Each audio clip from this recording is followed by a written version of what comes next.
This is an ABC News special. After 20 years, more than 2,000 American deaths, over 40,000 civilian deaths, and almost $1 trillion. The stunning and swift fall of the Afghan government. Could it have been prevented? And what now for the people of Afghanistan and the impacts on safety here in the U.S.?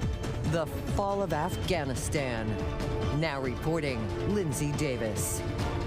Good evening, everyone. I'm Lindsay Davis. We are coming on the air at this hour with the breaking developments overseas, the fall of Afghanistan. The Taliban seizing control of the capital. 6,000 American troops rushed into Kabul for an around-the-clock effort.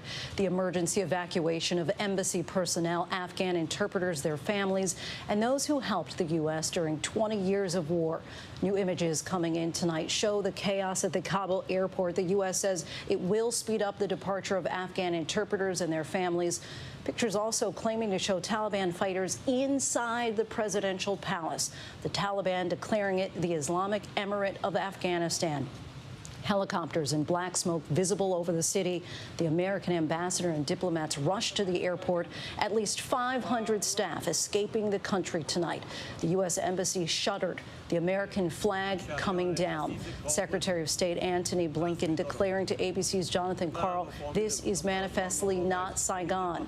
Earlier today, the Afghan president fleeing his own country, saying he is choosing to avoid bloodshed. The White House releasing this photo of President Biden at Camp David, briefed on the developments on the ground. The White House says he could address the nation within days. America's longest-running war drawing to a close. The Taliban taking a little more than a week to seize control of almost the entire country. Let's get right to our senior foreign correspondent, Ian Pannell, on the ground there for us in Kabul. Ian. Yeah, good morning, Lindsay, from Kabul, where the sun is just about to rise over the hills behind me.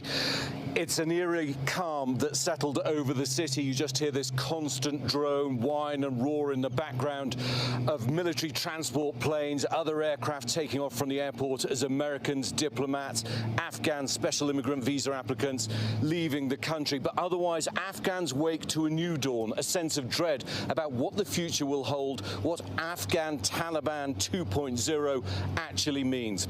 And you know, if the Biden administration, the combined forces of NATO, all the intelligence communities, the Afghan governments, the Afghan military were unprepared for the events of the last 2 weeks, well, the Taliban were not.